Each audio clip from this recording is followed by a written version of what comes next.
Insidious middle medial root canal that brought my patient back for a second retreatment. New dental case. Special for you, let's go. So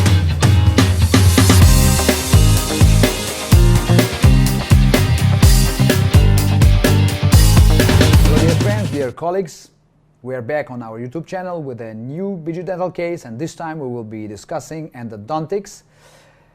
Insidious middle medial root canal that made me fail. So actually this is the case from my own portfolio of my failures, and I'm sharing this information with you with a big hope that my failures will be very useful for you in order not to fail in your practice. So before I will continue, I would like to remind that on our YouTube channel you may find a lot of useful information on different dental topics. We have dental cases reviews like this one. These are sort of webinars. We have also webinars. We have step-by-step clinical videos, and we have interviews with dental stars, especially for you. And to keep us running, to keep us going, we would like to ask you to sign up if you didn't make it before, and to comment this post, and also to put likes. That will help YouTube to spread the information to dental folks. Okay, so here is initial situation. Lower first molar. Patient came with pain, and we can see periodontal lesion here. Okay, so I made a retreatment. I removed all the silver cones, and then I instrumented root canals, and I filled them with a warm vertical gutta percha.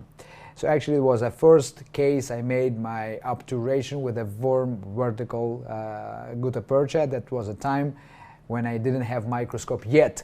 So I think it was 2008, because my microscope arrived 2009. So actually we made this endo, and here is a short-term recall, just 4 months later. No symptoms, everything is all right. And we can see some healing in process. So I was pretty happy with the result, with the tapered root canals, with everything. And the problem is that the new bridge that was done was very bad in terms of fit. And I was really upset with the bridge, and I wanted my patient to replace this bridge. I didn't make the bridge because I didn't make at that time some fixed prosthetics. So actually, you know what helped me? Patient came back with pain again. Patient came back with pain, with some sinus tract in the projection of middle third of the root canal, and I was very upset because if you see the sinus tract is very nearby cervical area or nearby to middle part of the root, that can be a sign of vertical root fracture, and you know that vertical root fracture we cannot treat. But I put my gutta percha cone into the sinus tract. I made a tracing, and we can see that the cone went up to the apical portion of the root. So it's not typical to the vertical root fracture, by the way. And we can see also some destruction here around. So I decided to go again into the root canals, but now I have microscope, and with my microscope I hoped that I will be able to see better details, or maybe I missed something or whatever. So I went into the root canal retreatment. I spent a lot of time removing this very good packed gutta percha from the root canal, and I actually cleaned everything, and there was nothing there. And I was again upset because I didn't realize what happened, why we have a sinus, why we have some inflammation, and everything is clean in our root canals.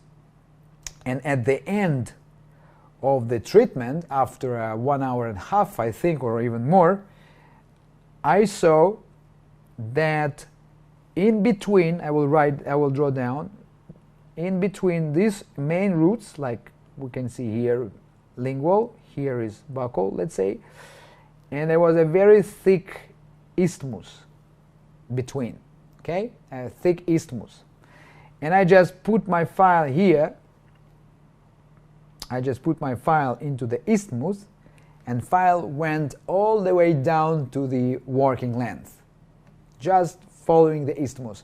And afterwards I see the pus going up, and I was now happy because I realized that there was a missed middle mesial root canal that was responsible for infection and for contamination and for all these symptoms and periapical lesions.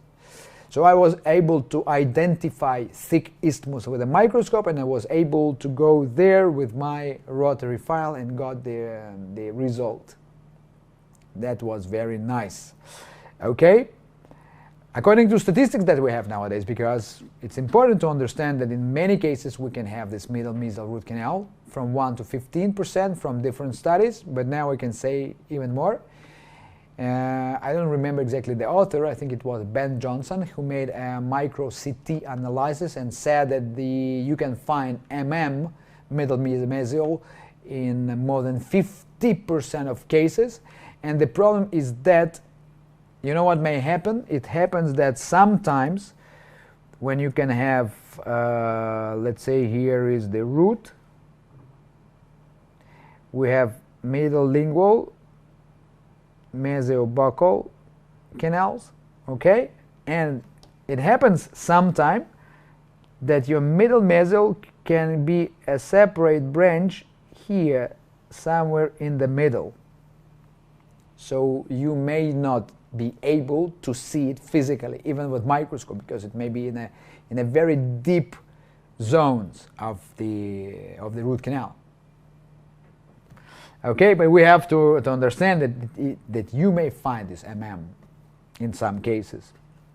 Like here, it's a separate, look, you can see on that X-rays.